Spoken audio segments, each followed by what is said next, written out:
नमस्कार, कुछ एक्सप्रेस में आप सभी का स्वागत है। मैं हूं वीरेंद्र कुमार और इस कार्यक्रम में आज हम इंडेक्स पे, निफ्टी बैंक, कुछ स्टॉक फ्यूचर्स, कुछ ऑप्शन ट्रेड, सब पे करेंगे बातचीत और कुछ आपको एमएफ हेड्स के यानी म्यूचुअल फंड के, अगर आप देखें विशेषज्ञों के भी कुछ टेक्स सुनाएंगे।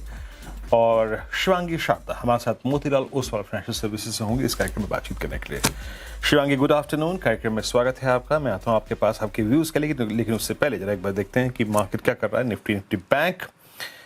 निफ्टी बैंक आपकी स्क्रीन पर मोर और लेस, अगर आप कहें मोटे तौर पर, जो हमारी ट्रेडेड रेंज है बहुत छोटी है जिसमें हमने ट्रेड किया है, पर हम उस छोटी सी थिन ट्रेडेड रेंज के लोअर क्लस्टर पे ट्रेड कर रहे हैं। देखिए, कल हम सिंक हुए थे, है ना। 22,950 को हमने एक बार फिर से सोमवार के लोस को वायलेट किया, फिर हम 23,000 के आसपास बंद हुए। कल के जब मैंने स्टैट्स देखे तो पहली चीज़ थी कि एफआईएस की सेलिंग कैश में कंटिन्यूड थी, इंडेक्स कम बेचा, कॉल शॉर्ट थी, और एक सेंस ये भी मिल रहा था कि 23,000 पे पुट राइटर भी हैं। सिंपली अगर इन वर्ड्स में कहूँ तो कि आई थिंक जिसे कहते हैं ना, एक मशक्कत 23,000 को सिक्योर करने की, बचा कर रखने की ऑप्शन राइटर्स ने की थी। 23,000 पे आउटस्टैंडिंग वाइज सब्सटेंशियल था कल। एक बार के लिए मैं भी चौंका था जब मैंने स्टैट्स को डाउनलोड किया, देखा, ग्राफिकली उसे प्रेजेंट किया। बहरहाल कल रात में ये रात की बात थी, स्टैट्स क्या कह रहे थे, बट रात और सुबह के बीच में एक चीज़ बदली, दैट वाज क्रूड। डॉक्टर साहब, क्रूड भी रखिएगा। क्रूड ने ट्रेजेक्ट्री को, बिहेवियर को, और आई थिंक आपके और मैंने सोचने के तरीके को रात भर में बदल दिया। कहाँ कल हमारे पास 22,950 की वायलेशन का खतरा था, and suddenly you have a different game all together. एक 100 अंक, 125 अंकों का अगर आप देखें तो यहाँ पर हमें एक पुल बैक मिल रहा था, गिफ्ट निफ्टी में स्ट्रेंथ थी। सो मैंने आपसे एक बात कही थी, आपको याद रखेगा, कि अगर हमें एक रिवर्सल देना है तो हमें स्ट्रांगली, बहुत स्ट्रांगली निफ्टी पर 23,266 और 310 की ट्रेजेक्ट्री को पार करके टिकना पड़ेगा। गया वहां तक, लेकिन फ्रैंकली स्पीकिंग टिक नहीं पाया।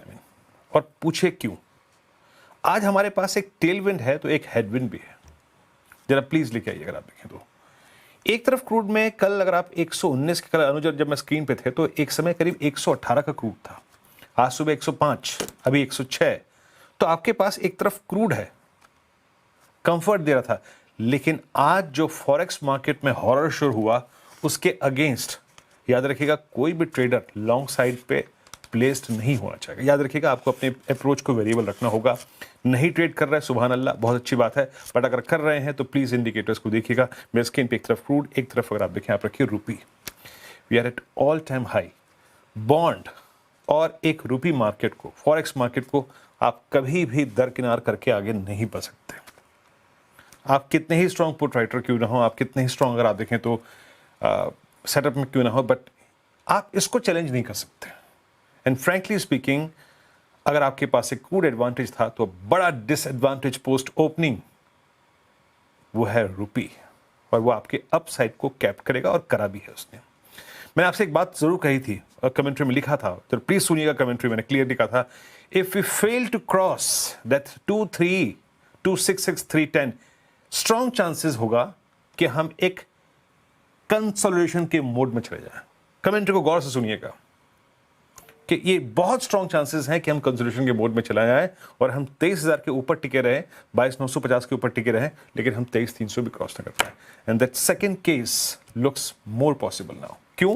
क्योंकि कल जो एनडीएफ मार्केट में हुआ रुपया, क्योंकि कल याद रखिएगा गुड़ी पड़वा के चलते फॉरेक्स मार्केट शट था, वो आज हॉरर शो हमको देखने को मिल रहा है। तो याद रखिएगा, चीज़ें डिफरेंट हैं, चीज़ें इतनी आसान नहीं है। भले ही जियोपॉलिटिकल टेंशंस थोड़ी सी कम होने का आपको आभास मिल रहा हो, क्रूड में पुल बैक है, बट नो, ये फॉरेक्स मार्केट आज पॉसिबली, अगर आप देखें कैश मार्केट में एफआईएस की सेलिंग आएगी, इस बात का भी एक सूचक है। एक बार ऑप्शन राइटर्स के जरा बिहेवियर को देखते हैं क्या कर रहे हैं। ऑप्शन राइटर्स जो हैं वो एक ग्रिप लेने की कोशिश कर रहे हैं। अगर आप देखिए तो 23,000 की पुट पे उन्होंने कल भी ली, 22,900 पे कल भी ली। अब देखिए 23,200 पे क्या हो रहा है पुट्स में, 50, 20, 38, and same is the case with the 23,300 की कॉल, 90 लाख का आउटस्टैंडिंग वाई। तो अगर आप इसको गौर से देखें ना, 23,000 की पुट का आउटस्टैंडिंग वाई 1 करोड़, 23,300 की कॉल का आउटस्टैंडिंग वाई 90 लाख, सिंपली उस बात की तरफ ज्यादा इशारा कर रहा है कि we will stay in a range. हम एक कंसोल्यूशन के मोड में चले जाएं, इस बात की पॉसिबिलिटी बहुत है। तो मैं आपसे यही कहूँगा, अभी थोड़ा सा ना, जिसे कहते हैं शांत गदाधारी भीम शांत, है ना, अभी युद्ध में उतरने की ज़रूरत नहीं है। एक क्लियर कट वर्डिक्ट निफ्टी देने को तैयार नहीं है। And still that violation fear 22,950, 22,930 वो परसिस्ट करता है, याद रखिएगा। अगर खुदा ना खास्ता कि यहाँ से क्रूड और चला, फॉरेक्स मार्केट में आपके एक और हॉरर शो है ये, तो एक बात याद रखिएगा, एंड इट्स फ्राइडे, वीकेंड पे क्या हुआ क्या नहीं हमको मालूम है। तो प्लीज़ अपने आप को थोड़ा सा यहाँ पे रेस्ट्रिक्ट करके चलिए। और इन एनी केस भी वायलेट 22,950, 930 स्टॉप लॉसेस का ट्रिगर होना, एग्जिट होना, वो प्रेशर मार्केट पे डालेगा। तो मैं बहुत इच्छुक नहीं हूं इस वक्त बाजार में लॉन्ग साइड पे। Same is the case with Nifty bank. लेके आइए स्क्रीन पर। क्या बात हुई थी आपसे कि अगर हम 54,040 की ट्रेजेक्ट्री को पार करें, then a swing towards RS2 is quite possible. क्या था, लेके आइए सुबह का लेवल, जरा सुबह का लेवल लेके आइएगा। और अगर हम उसको बाइसेक्ट करते हैं तो एक छोटा सा स्विंग पॉसिबल है। जरा साहब जरा रेजिस्टेंस की प्लेट रख दीजिए, ये देखिए, हाँ कहाँ तक, 378 इंट्राडे हाई लेके आइए निफ्टी बैंक का 383। तो जितना मेरे से होता था, सक्षम था निफ्टी बैंक से, उसने कर दिया। बट याद रखिएगा, बियॉन्ड अ पॉइंट आपको फॉरेक्स मार्केट को देखते हुए आप नहीं जा सकते। एंड इंडेक्स अब एक बार फिर से आ गया अपनी 54,000 की ट्रेजेक्ट्री। एक ट्रेड दिया, बट फ्रेंकली स्पीकिंग कोई भी समझदार इंसान इस वक्त रुपए को देखते हुए बियॉन्ड पॉइंट जाने की कोशिश ना करे। और बाजार ने, अगर आप देखें, ठीक वही किया, एक कैलकुलेटेड रिस्क लिया, गया और वापस आ गया। शिवांगी, गुड आफ्टरनून, कार्यक्रम में स्वागत है। शिवांगी, अभी देखिए हमारे पास बहुत सारे ऐसे फैक्टर्स आ रहे हैं जो कह रहे हैं कि जनाब ना हम चलने को राजी होंगे, और शायद क्रूड आपको एक कंफर्ट दे। बट आपकी एक अप्रोच क्या है, मिली जुली अप्रोच क्या है शिवांगी? Very good afternoon. तो हमने देखा है कि मार्केट्स में जो थोड़ी बहुत रिकवरी देखने को मिली थी, पॉजिटिव सेंटिमेंट के साथ जो ओपनिंग हुआ था, वो अब थोड़ा फिजल आउट होते हुए दिख रहा है। बिल्कुल मैं आपसे सहमत हूँ कि हमें लाइट फुटेड ही रहना चाहिए ऐसे बाज़ार में, क्योंकि काफ़ी स्विंग्स हम देख रहे हैं। एक टग ऑफ वॉर दिख रहा है बुल्स एंड बेयर्स का। कुछ फैक्टर्स है जैसे क्रूड ऑयल हो गए, या फिर बाकी हम देख रहे हैं कि कुछ स्टॉक्स में शॉर्ट कवरिंग देखने को मिल रही है, वो एडअप कर रहे हैं एक अच्छी तेज़ी के लिए। बट ओवरऑल हम देख रहे हैं कि नेगेटिव फैक्टर्स भी है मार्केट में, जैसे ग्लोबल कंसर्न्स है, काफ़ी टेंशन्स है अराउंड, और रूपी का भी जो मूवमेंट है वो इफेक्ट होते हुए दिख रहा है। हम देख रहे हैं प्रेशियस मेटल्स भी गिरते हुए नज़र आ रहे हैं। तो ओवरऑल बाज़ार में काफ़ी एक कॉशियस सेंटिमेंट होते हुए दिख रहा है। तो यहाँ पे मेरी राय रहेगी कि हम थोड़ा लाइट रहे। एंड निफ्टी स्पेसिफिक अगर हमें बात करना है तो यहाँ इमीडिएट सपोर्ट हमें देखने को मिलेगा 22,700 के लेवल्स पे, और अपसाइड जो है वो अब कैप्ड नज़र आ रहा है, बट इमीडिएट बेसिस पे हम एक्सपेक्ट कर सकते हैं 23,850 तक के लेवल्स। तो थोड़ा ब्रॉडर रेंज रहेगा। बट इंडाइसेस में हम देख रहे हैं कि काफ़ी वॉलेटिलिटी हो चुकी है, और इंडिया विक्स भी करीबन कल 22% जंप किया था, और आज भी हम देख रहे हैं कि 1 से 1.5% तक के बढ़त देखने को मिल रही है। तो ओवरऑल यहाँ पे कॉशियस रहने की ही सलाह रहेगी। निफ्टी बैंक की अगर हम बात करें तो यहाँ पे हम सिलेक्टिव स्टॉक्स को चुन सकते हैं, क्योंकि यहाँ पे थोड़ी बहुत स्ट्रेंथ नज़र आ रही है as compare to global markets.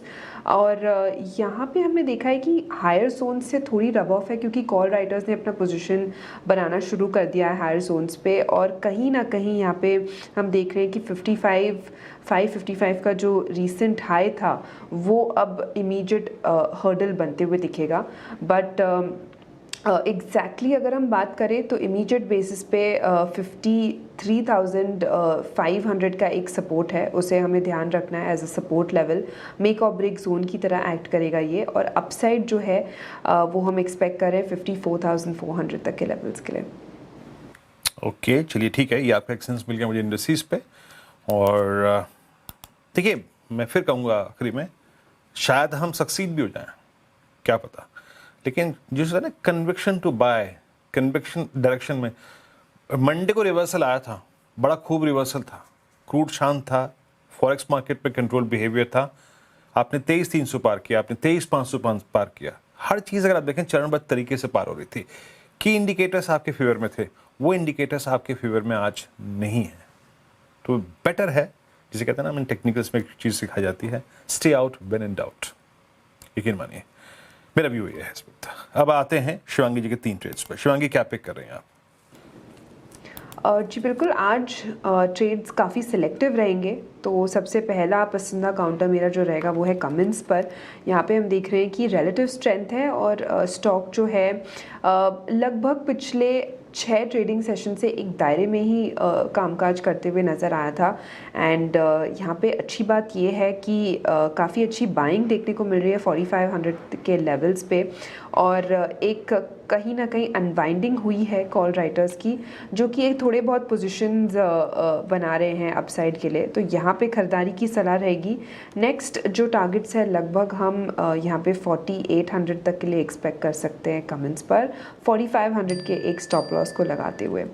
दूसरा पिक यहाँ पे मेरा रहेगा एनटीपीसी पर। यहाँ पे हम देख रहे हैं कि पूरे स्पेस में ही अच्छी एक्शन है, पर NTPC one of the strongest counters रहा है और एक recent pollen flag pattern formation का ब्रेकआउट का तैयारी हो रहा है वीकली बेसिस पे। एंड ओवरऑल हमने देखा है कि स्टॉक में वॉल्यूम्स काफ़ी अच्छे ऐड हुए हैं अबव एवरेज पिछले 3 दिनों से।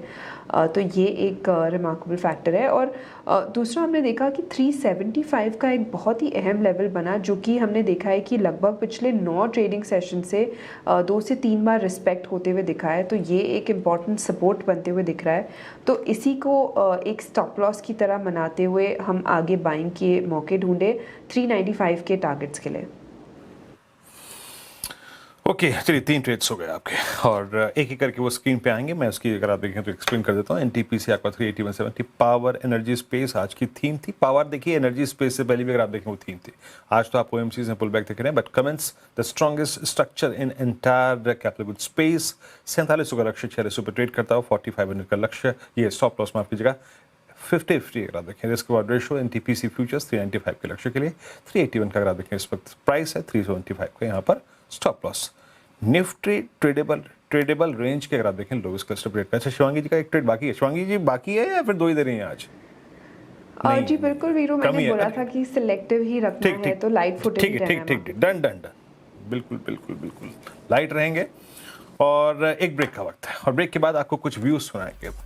ये ब्रेंट के सूरत हाल जो हैं, क्रूड और साथ ही साथ रुपी मार्केट, इस पर एक आईसीआईसीआई प्रू एएमसी के जो का व्यू है वो क्या कहता है। थोड़ा सा अगर आप कहते हैं विषय को थोड़ा सा ट्रेडिंग से इन्वेस्टमेंट की तरफ ले जाते हैं। दरअसल पश्चिम एशिया टेंशन से क्रूड में जो बाल है जो जारी है, ब्रेंट का भाव लगातार $100 के ऊपर कायम है। क्रूड में तेजी का बाजार पर कैसा होगा असर? आईसीआईसीआई प्रू एएमसी के चिंतन हरिया ने खास तौर पे इस पर अपनी राय रखी। महंगे क्रूड से इकोनॉमी पे क्या असर होगा, चिंतन हरिया से खास चर्चा करी दीपाली राणा ने। आइए इस बातचीत के कुछ खास जो अंश हैं उनको सुनते हैं।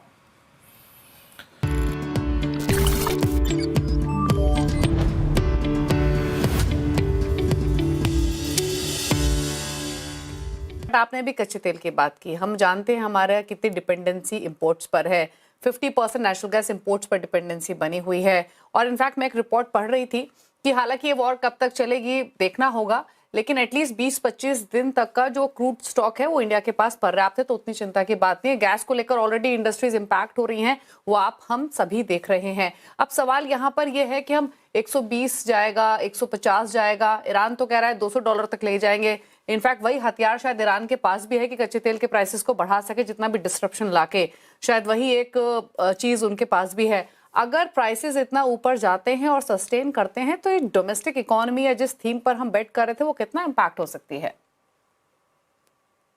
बिल्कुल, अगर कच्चे तेल के दाम जितना आपने बताया उतना बढ़ते हैं तो डोमेस्टिक इकोनॉमी को एक बड़ा झटका भी लग सकता है। पर ये ऊपर रहने के लिए आपको ये जानना जरूरी है कि चाइना हो या अमेरिका हो, भारत हो या रशिया हो, किसी को भी बहुत ज्यादा जब दाम हो जाएगा तो एटलीस्ट चाइना, यूएस और इंडिया जो एक बड़े कंज्यूमर्स है, उनको कंज्यूमर्स को हर्ट होता है। और अमेरिका में भी मिड टर्म इलेक्शन है ये साल, तो मुझे नहीं लगता वहां के जो राष्ट्रपति है उनको भी एक कच्चे तेल के दाम ज्यादा उनके लिए अच्छा है, क्योंकि मिड टर्म इलेक्शन है वहां पर भी। और भारत में जैसे कि आपने कहा 40-50 दिन का क्रूड ऑयल तो हमारे पास रिजर्व्स में है, और 60 से 70% जो क्रूड ऑयल आ रहा था वो आज भी आ रहा है, रशिया के माध्यम से थोड़ा ज्यादा आ रहा है। तो अगर बहुत ज्यादा देर तक हाई प्राइसेस रहते हैं तो जरूर एक चिंता की बात बन सकती है, पर हमें नहीं लगता कि ये जो एस्केलेशन है वो बहुत ज्यादा दिन तक टिक सकता है, क्योंकि बहुत नुकसान हो चुका है दोनों साइड पे, और कहीं ना कहीं ये धीमा होता हमें दिख सकता है अगले कुछ दिनों में, ऐसा हमारी आशा है।